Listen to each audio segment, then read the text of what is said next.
Thinking about it. All right. We are Very live, good. Josh. All How right, fun is this, fantastic. right? Yeah. So, welcome to everyone in our 50 plus and fabulous and 50 a life redesign group, as well as LinkedIn. So nice to be here today. This is Barb from Purse Strings. As many of you know, on Mondays we present to our 50 plus and fabulous groups and 50 a life redesigned, as well as LinkedIn. And we always bring to you a seasoned professional to talk about all things financials. So there's been a lot of questions about investing. We're going to focus in on that today.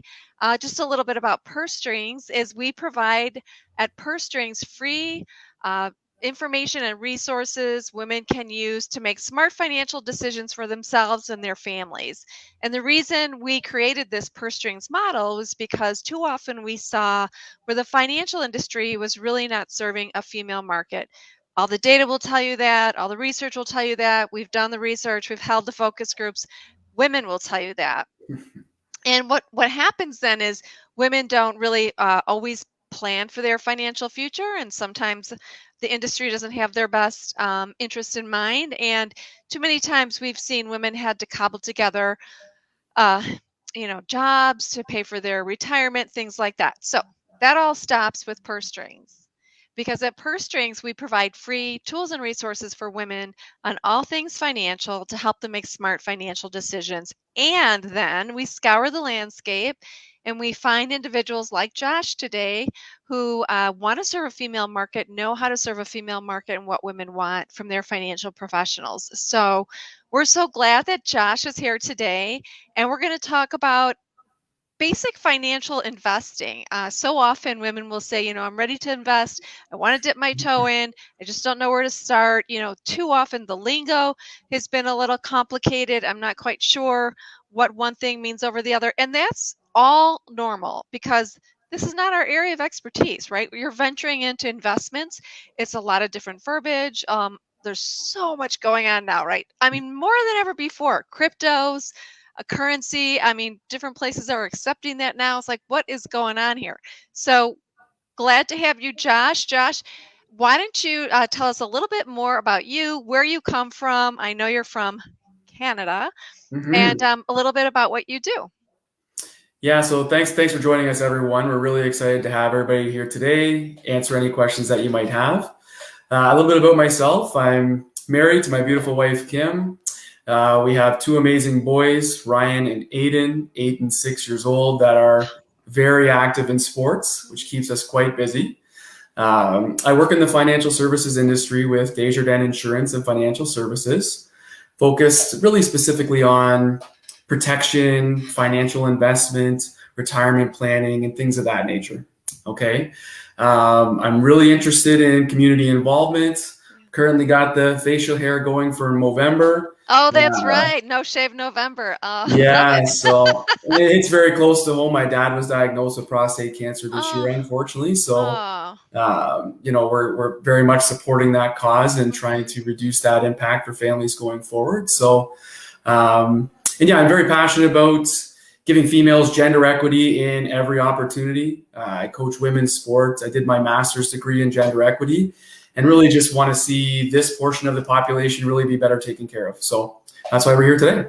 I'm so glad to have you here, Josh, and to have you as one of our Purse Strings approved professionals. I think we should just dive right in because there were some questions that came our way, and we wanted you to share some clarity on some of the different verbiage that we hear from when we talk about investments. So, just to level the playing field, let's just talk about the difference between what is a stock versus what is a bond. Can you share some insight on that? Yeah, for sure. So stocks is like owning a portion of a company, right? So you hear things like Apple or you own your iPhone, so they're through Apple. So you can purchase a stock and you become a small owner in that group. So stocks are very, very valuable. They have lots of benefits from an investment perspective. And it's something that you can add to your portfolio that will really benefit you in the short and long term, especially if you're utilizing them from the standpoint of the various benefits. Some are small just for growth. So as the stock grows, your value grows. Others pay dividends, so you can get some extra cash value for owning. And there's lots of other benefits for being involved in that. As successful professional women that are in the room, whatever company you're involved with, whether it's public or private, some of them may have shareholders. And this is a way of you becoming a shareholder in a very respectful company. Okay. A bond is a little bit different from the standpoint. It's a safer, more solid investment that has a shorter return, a smaller return, a lower yield, but it's great to help balance when you're investing so that you have some safety inside your portfolio and give you some diversity, okay, some options, so that when the market is going really well, some things are going to perform well, but when it's performing poorly, something else will help you balance out so you don't take as big a hit. So in the investment world, having a good balance of different things is really valuable to help your growth and to really put you in better position moving forward. Got it. So would it be fair to say that stocks are a little bit more volatile, can move a little bit more, and bonds are a little bit more steady Eddie along the way? Yeah, absolutely. Generally? Absolutely. Yeah, I mean, stocks certainly have greater risk Mm-hmm. associated with them. So there is more ups and downs that go along with that because it's more tied to the market for Mm-hmm. sure. Um, but with that being said, there are some really safe, stable stocks that, like bank stocks, everybody owns their bank, right? Mm-hmm. Banks do very well. Those are very stable and have Mm-hmm. good returns. But yeah, stocks are certainly much more fluctuation as opposed to a bond, which is smaller yield, smaller return, much safer in nature. Interesting. Great, great, great. Okay, so let's talk about this comparison. Let's talk about what a treasury bill is and a CD. Yeah, so probably everybody's heard just being thrown around like a T-bill, right? Mm, Your yeah. treasury bill. So same sort of idea. This is a safer, smaller type investment that is completely secure. It's absolutely insured by the CDC, okay? But you can purchase them in smaller amounts, say $1,000, a Mm-hmm. treasury bill, or up to even like $250,000. But they're more of a short-term type of investment, right? It's not a long term, you hold it for 30 years. It's a quick term. Okay. Okay. Like a CD, that's your certificate of deposit. Mm-hmm. It's a really safe, it's like a guaranteed loan, Yeah. right? There's no risk associated with it. You put in $2,000, you're going to get a small return, but your base investment never goes away. So there's absolutely no risk associated with it. Your returns are going to be very small, but Mm-hmm. it's very safe. And this is something that's really valuable for clients in retirement when you don't want to lose any income and you want to make sure you have some cash available to you. These are a really great, safe investment to have in place for you later on. So you're guaranteed to have some extra cash around all the time. Got it. Yes. So let me just talk about these a little bit. So I know you could go to the bank and buy a certificate of deposit, right? Mm-hmm. Where Mm-hmm. would you go to buy a treasury bill or a stock or bond? Where would you go purchase something like that? Yeah, so these are more common. Even at your bank, if you had a investment portfolio option, they would be able. Most banks have an option for you to purchase stocks, bonds, mutual funds, treasury bills, certificates of deposit, everything, Mm-hmm. right? Other options are your local broker, a financial advisor who works for a small or a large firm would have Mm-hmm. access to a large number of variety of investment options for you. Mm-hmm. And those would be the people you'd want to sit down, have a conversation a lot like this, Mm-hmm. and really determine based on your need, your investment goals, your objectives, your timeline, and Mm-hmm. really find the right balance of investments that would be most suitable for you going forward and Mm-hmm. really put a plan together and a strategy to meet whatever need that might be. Right. Great. I do know though, it seemed like investing, I feel like it's coming closer to our own ability to do it on our own, more so than used to be kind of out there. You needed to talk to the experts about it.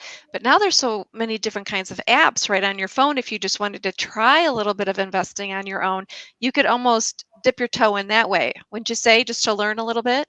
Absolutely. There are a number of online platforms. You probably see them, on the commercials like a Wealth Simple or Yeah. Simply Financial or, other various sites that you can kind of go in, make small deposits, dip your toes in sort of the stock market, Yeah. buying a few different things here and there and kind of get your feet wet from that perspective.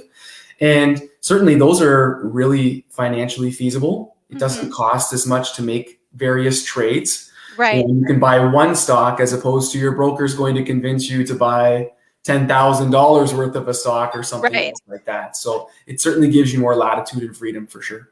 Yeah, and I like those two words, latitude and freedom, because you like we're saying, you can just learn a little bit by dabbling in it, but if you really want to invest for the long term, that's where you sit down with a financial expert and really have conversations. And you've said so many important things about kind of what's your strategy, what are your goals, what's your time length, what is your comfort level around some investments. Like we said, some are more volatile, some are more steady, and I've often heard about, your whole portfolio should be a mix of different things. So really understanding what are those mixes of different things that you have in your portfolio. If one's doing really well and one's not doing as well, how do they kind of balance out, and what's moving and going on? But because we're not experts in all of that area, but Josh, you are, that's why we need to talk with financial experts when we're making those larger decisions with more money and a long-term investment. Yeah, I think the most important thing with anybody when you're going forward with a decision like this is you want to partner with somebody who you can be comfortable with, you can Mhm. be confident with, Yeah. that you're going to create a plan and a strategy together where Mhm. you're working together for your goals and what Yeah. you're trying to achieve. Because the most difficult thing with investing is taking your emotions out of it, Mm. especially when things get difficult, like the Yeah. market is bad, or you have a change at work, or Yeah. um, retirement's coming sooner than you expected. You have to really rely on the strength of that plan and the work that you've done together to make sure that you can be comfortable and confident that it's what's right for you going forward, and you'll be able to stick to whatever that plan and that strategy is. Yeah. So let's delve into that a little bit. Like if Yeah. somebody comes to you, let's say they're a young family versus somebody closer to retirement, I'm sure the conversations are different. So let's say somebody wants to start planning for the retirement. Let's say they're in their 30s and they have a young family. What are some of the questions you might ask them to really put together a plan and understand what are those different stocks, bonds, treasuries, whatever it is that they need? That's a great question. And I would typically start every conversation the same. You know, Okay. what does retirement look like for you? Okay, What do great. you want that to be? What all your goals and aspirations are, so that we can sit down, highlight that, figure out what's really important to you. Yeah, Then we can start monetizing those things, what that looks like. We can come up with a rough idea as to what it's going to take to get there. And then it's really the investment portfolio is really just the roadmap mhm, as to how we're getting from today until that retirement goal date, and what steps we're going to take in between to help us get there along the way, knowing that we're going to hit a few potholes. We yeah, might steer off road a little bit here and there, but we're going to plan for that as we go along and try and make it as small a roller coaster ride as yeah. possible. Well, and that's a big question, like, what do you want retirement to look like? And it's like, well, I'm gonna stop working. Yeah, you might stop working, but what will you do when you get up in the morning? What is it you want that to do? And we ask women that question a lot, and some women are like, I never really put a lot of thought into that. Do you like to travel? Like people say, I'm going to travel. And some people are like, I don't want to travel at all. I just want to roll around on the floor with my grandchildren. So it is different. And those two choices are quite different when you're planning for your retirement because one could be a lot more expensive than the other. Some people like to stay close to home. Maybe some people just want to, learn how to play tennis. I mean, it depends. So, really exploring that question really sets the course, wouldn't you say, for where you're going to go with your investments? For sure. And I would say over the last 5 to 10 years, that philosophy has really shifted in women Okay. from the standpoint of really knowing that they're going to want to do a lot more things in retirement than maybe what was thought previously. Um, they're busy, or they work longer. Yeah. They want to work in retirement as well. They want to be involved in their community, often supporting charities, Yeah. functions. They're much more involved in kids, grandkids, Yeah. lives, and that sort of thing. And often they want to have money set aside for those endeavors, whether it's a Yeah. big family trip, taking their grandkids to Disney for the first time, Yeah. a cruise, whatever the case may be. Women are much better planners than men, and certainly think about those things more so than we do. Yeah. We're much more, I'll say, regimented in our line of thinking. Let's put it that way. Yeah. Yeah. And it's interesting because women are also living longer. So Hmm. we have to Hmm. plan for a longer lifespan. And as you know, the data will tell you, oftentimes we age solo. So have to take that into consideration as well. So there is a lot to think about, but it's really important to think about it and articulate it and have that kind of conversation with your financial planner. And I think there's no silly questions, right? The more information that's on the table, the more things that you think about, the more things that you can kind of uncover and discover together in that relationship. Really, it just makes for a better plan and a better foundation for those goals. And so that when you do get there, Yeah. it really is that amazing dream and hope that you were looking for when you did start this journey together. Yeah, wonderful. That's great. Okay, so let me see what else, what other questions we have. Um, so tell us a little bit more about Josh. Somebody comes to you and they say, we're planning for retirement. We're not quite sure exactly what we want in retirement, but we know we do want to travel, take the children somewhere. We want to do a little bit of traveling on our own, but we want to, move to a nicer climate or whatever. So what is the work that you do with them? Like, what is the process? Yeah, so it's more or less a 5-step process, Okay. right? And the first step is really just introduction. Let's get to know each other a little bit better. Let's find out about what those goals are. Let's figure out all the minutia and Mm-hmm. how we can really better understand exactly what you want that retirement to be and what other goals you might have. Right. Sometimes it's kids' education, sometimes it's an income property. It could be any number of things.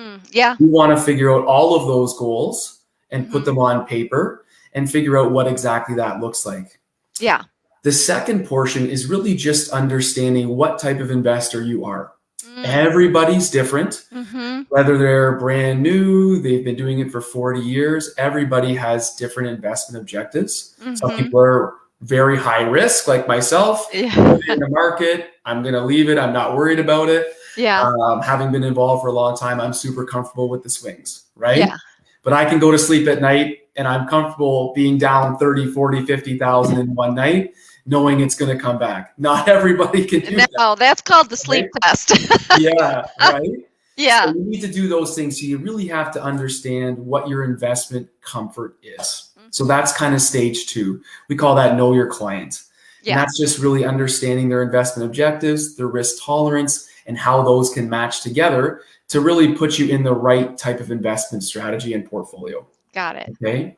From there, it's really just working together to come up with the plan as to Mhm. what it looks like based on whatever timeline we're working with, Mhm. right? It could be a 30-year-old that's got 35 years to retirement. Mhm. It could be a 55-year-old that wants to retire at 60. Mhm. Those are two very different plans, Yes. very different outlooks, but the overall strategy is really similar from the standpoint that we're still trying to find the right match and mix of investments for each individual client to Mhm. meet their goals and needs. Got Okay. it. Step 4 is to really make sure that we're comfortable with the plan. That if something changes, or like I say, when the market goes bad, that you're not going to react emotionally and say, hey, we need to sell and Yeah. I want to try and train you to understand that when the market's bad, that's where we want to buy a little Yeah. more, Yeah. right? That's We right. want to get, Low. yeah, we want to get in there even more and anticipate that and be ready so that when it does come back up, we reap the benefits even further. Got Okay. it. Got it. Then the last sort of step is really just getting signed on, getting us setting up, and really putting that plan into action. And the last step is what I call the ongoing step, because Mhm. from there, we just go right back to number 1. We Mhm. reevaluate a year from now, 6 months from now, to make sure that nothing major has changed. Yeah. What else is happening in your life? Everybody's happy. Is there anything else that we can do? Did we get a windfall from a relative who donated some money to us? Whatever the case may be, we Mhm. want to constantly revisit the plan and make sure we're staying on track. Got it. Wow. So that seems easy enough when you're working with the right professional. It's those little stepping stones that take you from one place to the other and knowing that you have a plan in place and you know where you're going. So that's great. Um, I do want to ask you one question, and can we dabble in crypto for a second? Absolutely, absolutely. Yeah. So tell us a little bit about crypto. So crypto is not for the faint of heart. Okay. Okay. So this is one of those new currencies that was all the rage 3 to 5 years ago when it first came out. Mhm. And Bitcoin was really the hot one out there that everybody was jumping on board with. Yeah. And it went through the roof. And Mhm. people became instant millionaires if they got in at the right time. Mhm. Okay. It's an online currency. It's absolutely here to stay. Okay, it's Okay. absolutely here to stay. What that looks like going forward, nobody really knows. But there are many, many cryptocurrency platforms that you can get involved in. Some at a really inexpensive cost to sort of Mhm. engage. And then, of course, the Bitcoin is in the tens of thousands of dollars for one share. Wow. So it's not for everybody. And Yeah. it's also one that does fluctuate in the hundreds of dollars per share per day. Mhm. So it's got a lot of swings. Um, but it's another one of those just more high risk, high Mhm. reward type of investments, similar Mhm. to a new stock or an emerging market or a small company that's just starting out to grow. Mhm. That's where we are with cryptocurrencies. But it's one of those things that 15 years from now, we're all going to be saying, geez, I wish I got in at the very beginning. Ooh, I think you just Yeah. gave us a hot tip. Yeah. Interesting. Yeah, well, it's something I think we're going to talk more about, learn more about, see how to dabble in it, learn more about it, and it's fascinating, I think, so to learn a little bit more about it. But the information you provided here today is great, Josh. I mean, just to get started in investments, what are the different investments? How do I get started? What does it mean to work with a financial professional? What's the process? But tell us, Josh, how people can get a hold of you and work with you. Yeah, so I mean, anybody can reach out at any time. I think my information is kind of going across the screen, but if you Yes. can't see it, please feel free. You can email me. That's my personal email at Okay. joshleeman@outlook.com. Okay. Um, Also on the purse string site, you can find Yes. my profile and it has my contact information as well, where you can reach out anytime. And I'm sure if you have the contacts through purse string, whether it's Barb or Maggie, they have my contact information as well to be Yeah. able to connect and see how we can sort of work together and see if we're a good fit for each other. I love it. Yeah. Right. That's exactly what Josh said is true. You can reach out to Josh right directly to him or through our Purse Strings website, pursestrings.co. We have a cadre of top tier financial professionals, all things financial, from experts like Josh in the investment field, as well as attorneys, realtors, lenders, all sorts of professionals who are ready, willing, and able to serve a female market the way they want to be served. So, thank you again, Josh, for joining us today at Purse Strings and Yeah, sharing your wisdom and advice. We appreciate it very much. my pleasure. Thanks for having me. I appreciate it. Okay, so long, everyone. Until next week, this is Barb Provo at Purse Strings. Have a great day. Have a great day, everyone. Bye.